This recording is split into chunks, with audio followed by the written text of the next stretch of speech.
नमस्कार सबैजनामा म सञ्जय गेवाली आज बैंकिङ डेभलपमेन्ट इन नेपाल भन्ने शीर्षक लिएर आएको छु। History of banking development in Nepal भनेर नै शीर्षक लिएर आएको छु। सर्वप्रथम त नेपाल भन्दा पहिला ओरिजिन हेरौँ बैंकको। यो बैंक भन्ने कसरी ओरिजिन भएको भन्ने कुराहरू हेरौँ। हामीले यो भिडियो भन्दा अगाडिको भिडियोमा बैंकको कन्सेप्ट बुझिसकेका छौं, बैंकको इम्पोर्टेन्स बुझिसकेका छौं, अपर्चुनिटिज र च्यालेन्जेसहरु हेरिसकेका छौं। यदि हजुरले त्यो भिडियो हेर्नु भएको छैन भने यो च्यानलको प्लेलिस्टमा गएर हेर्नु होला। र अब हामी ओरिजिन तर्फ लागौं। पहिला के थियो भन्दाखेरि मनी लेन्डर्स, गोल्डस्मिथ र मर्चेन्ट ट्रेडर्स। यो चाहिँ बैंकका मुख्य 3 खेलाडी जसले गर्दाखेरि बैंकको स्थापना भएको भनेर हामीले मान्न सक्छौं। पहिला यो भन्दा अगाडि बैंकको काम टेम्पल्सले गर्थे। टेम्पलले जहाँ मान्छेहरूले सम्पत्ति सुरक्षाको लागि भनेर मन्दिरहरुमा गएर आफ्नो पैसाहरु राख्ने गर्थे, अमूल्य खजानाहरु राख्ने गर्थे, गोल्ड सिल्भरहरु राख्ने गर्थे। किनभने धार्मिक कुराहरु आउँथ्यो, त्यहाँ चोरी हुन्न भन्ने आस्था थियो, विश्वास थियो। त्यसैले गर्दा बिस्तारै हामीसँग मनी लेन्डर्सहरु आए जसले मान्छेहरुलाई धेरै हाई इन्ट्रेस्ट रेटमा चाहिँ पैसा दिने गर्थे। त्यस्तै गरेर गोल्डस्मिथले चाहिँ सेक्युरिटीज, मोनेटरी भ्यालुहरुको सेक्युरिटीज, गोल्डको, कोइन्सको सेक्युरिटी सुरक्षाको लागि भनेर तिनीहरु राय दिन्थे सुरक्षाको लागि, र त्यसको रिटर्नमा सर्टेन पर्सेन्ट चार्ज गर्थे।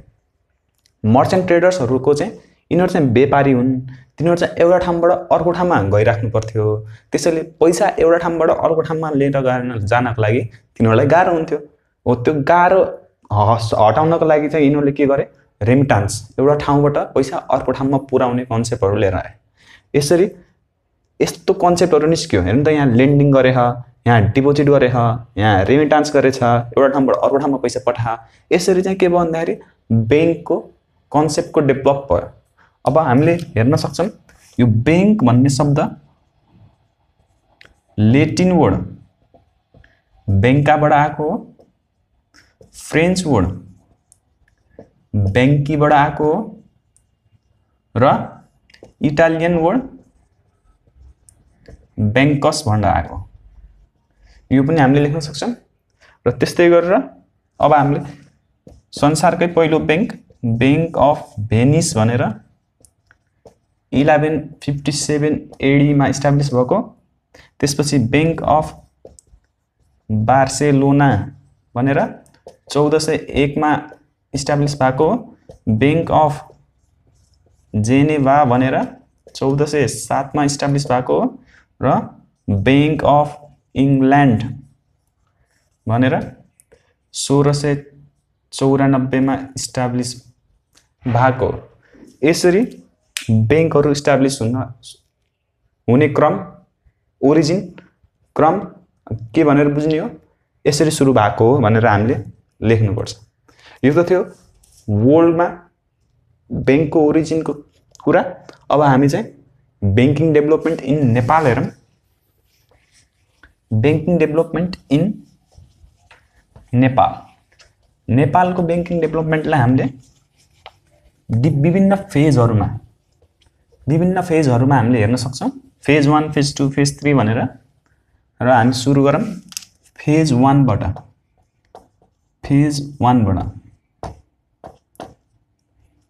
बैंकिङको कन्सेप्ट नेपालमा पहिलाका साहु महार्जनहरुले गर्दाखेरि आएको हो।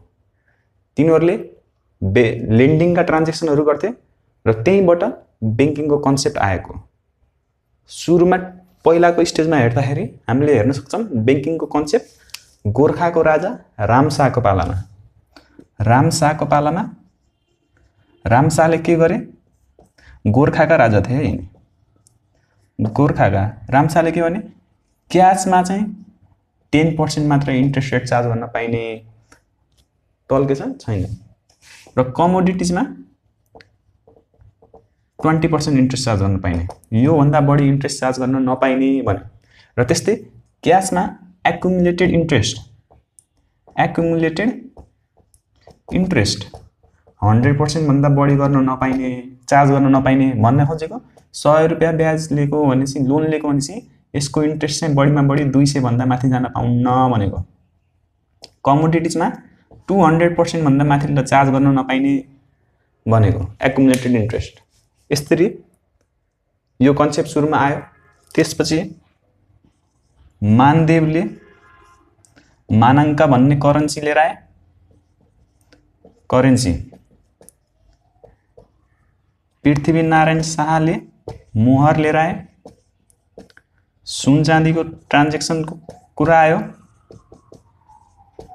यसरी करेन्सी भित्रियो, करेन्सीको चलन चल्ती आयो हो भनेर हामीले यहाँसम्म हेर्न सकिन्छ। यो हिस्ट्री लेखेको अलिकति ब्याङ्किङको हिस्ट्री लेखेको, ब्याङ्किङ सुरु हुनुभन्दा अगाडिको हिस्ट्री लेखेको करेन्सी। अब यहाँसम्म भयो, यहाँसम्म ठिक छ। अब चाहिँ हामी अर्गनाइजेसन रूपमा हेर्छौँ। यो चाहिँ अर्गनाइजेसनल स्ट्रक्चरको रूप नपाइकन भयो। अब हामी अर्गनाइजेसनल स्ट्रक्चरको रूप जब पाउँछ ब्याङ्किङले त्यहाँबाट हेर्छौँ। 1933 मा के भयो भन्दाखेरि हाम्रो तेजारात अड्डा इस्टाब्लिस भयो। कोले? रणदीप सिंहले तेजारात अड्डा इस्टाब्लिस भयो। र यो अड्डाले चाहिँ के गर्थ्यो भनेपछि गोल्ड सिल्भरको अगेन्स्टमा, गोल्ड सिल्भरलाई धितो राखेर गभर्नमेन्ट अफिसियल्स र जेनरल पब्लिक सामान्य जनताहरूलाई पनि लोन दिने काम गर्थ्यो। यसको ब्रान्च काठमाडौँमा मात्रै नभएर काठमाडौँबाट बाहिर पनि एक्सपान्ड भएको थियो। तर तेजारात अड्डाले चाहिँ जेनरल पब्लिकबाट डिपोजिट चाहिँ उठाउन पाउँथेन। यो कम्प्लिट ब्याङ्क भयो त? भएन। त्यस्तै गरेर 1989 मा चाहिँ अर्को अड्डा टक्सर अड्डा भन्ने इस्टाब्लिस भयो। 2002 मा सरदार मुल्की खानाले नोट इस्यु गर्यो। नेपाल राष्ट्र ब्याङ्कको स्थापना हुनुभन्दा अगाडि कुन निकाय या कुन बडीले नेपालमा नोट इस्यु गर्ने गर्थ्यो भनेर क्वेसन आइरहेको हुन्छ। यसको एन्सर के भयो? सरदार मुल्की खाना। यसरी हाम्रो फेज 1 हामीले यसरी हेर्न सकिन्छ। अब हामी फेज 2 तिर जाम। फेज 2 मा हाम्रो ब्याङ्क्सहरू इस्टाब्लिस भएको छन्। 1994 BS मा हाम्रो नेपाल ब्याङ्क लिमिटेड इस्टाब्लिस भयो। 52% गभर्नमेन्ट अफ नेपालको सेयर र 48% जेनरल पब्लिकको सेयर। 1994 कार्तिक 30 गते हो। त्यसपछि 10 मिलियन यसको अथोराइज्ड क्यापिटल त्यति बेलाको थियो। यसरी नेपाल ब्याङ्क लिमिटेड इस्टाब्लिस भयो। नेपाल ब्याङ्क कानुन 1994 को आधारमा इस्टाब्लिस भएको हो। त्यसपछि 2013-1-14 मा नेपाल राष्ट्र ब्याङ्क इस्टाब्लिस भयो। नेपाल राष्ट्र ब्याङ्क एक्ट 2012 को अन्डरमा 2016 फागुन 6 गते एनआरबीले नोट इस्यु गर्यो।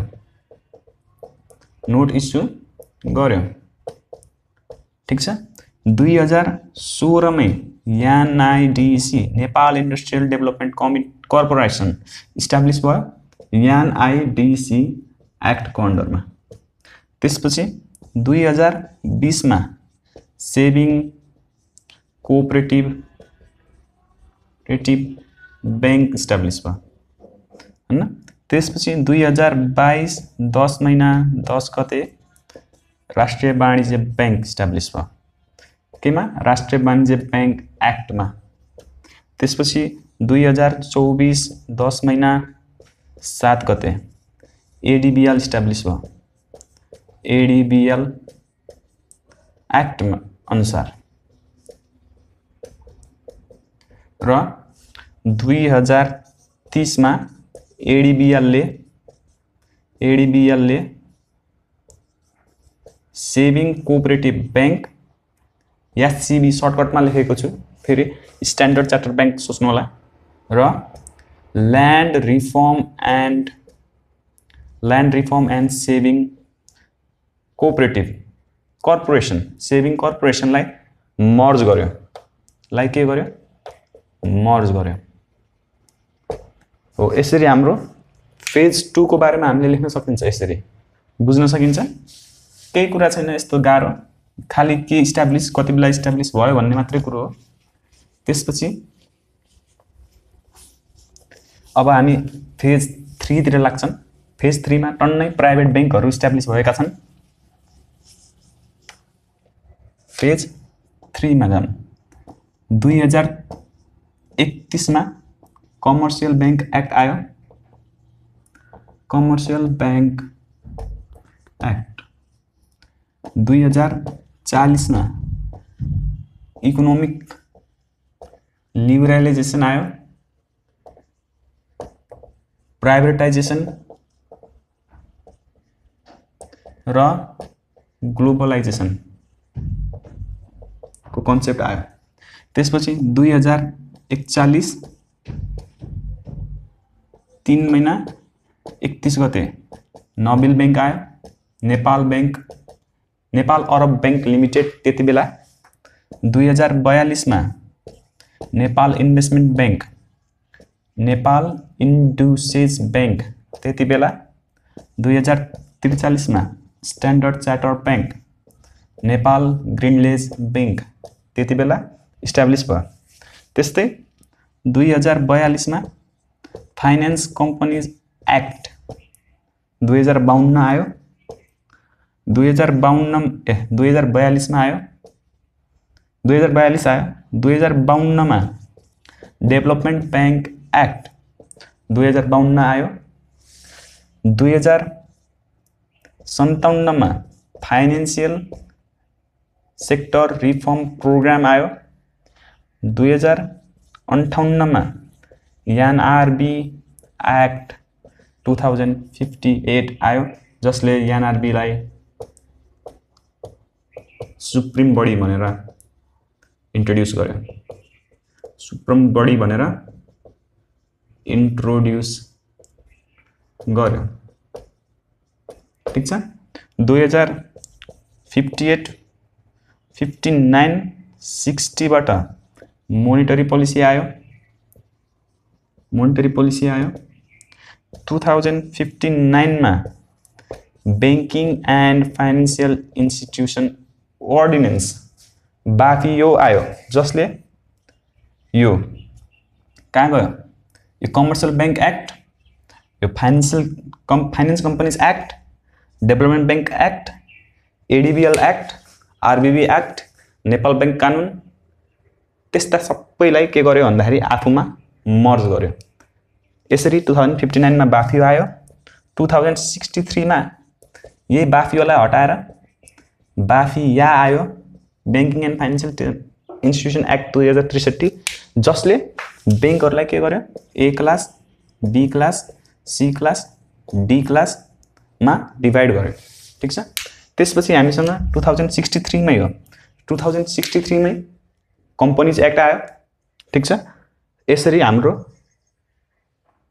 फेज 3 हामीले देख्न सक्छौं।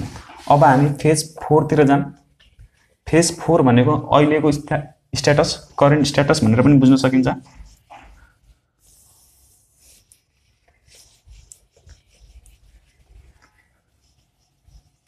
फेज 4 मा हामीसँग 2074 मा इन्फ्रास्ट्रक्चर डेभलपमेन्ट बैंक इस्टाब्लिस भयो भनेर लेख्न सकिन्छ। त्यस्तै गरेर मर्जर एन्ड एक्विजिसन प्रमोसन भयो। यही 2074 बाटै मर्जर एन्ड एक्विजिसन प्रमोसन भयो। अहिले बैंक तथा वित्तीय संस्थाहरू धमाधम मर्जर र एक्विजिसनमा गएको पाइन्छ। अहिले एनआरबीले पेड अफ क्यापिटल पनि बढाएको पाइन्छ। अहिले कोभिड-19 ले गर्दाखेरि बैंक तथा वित्तीय संस्थामा निकै नै ठुलो चुनौती र अवसरको पनि अवस्था सिर्जना भएको देख्न सकिन्छ। हाल हामीसँग ए क्लास बैंक 27 वटा, बी क्लास बैंक 19 वटा, सी क्लास बैंक 21 वटा, डी क्लास बैंक 76 वटा र इन्फ्रास्ट्रक्चर डेभलपमेन्ट बैंक एउटा रहेको अवस्था छ। र यस्तै यो कोभिड-19 ले नै गर्दाखेरि वर्क फ्रम होमको पनि कन्सेप्ट आएको छ। डिजिटल बैंकिङको कन्सेप्ट आएको छ। घरमै बसेर एकाउन्ट खोल्न मिल्छ, घरमै बसेर लोन अप्लाई गर्न मिल्छ। बैंकिङ सर्भिस लिनको लागि बैंक नै धाइराख्नुपर्ने अवस्था छैन।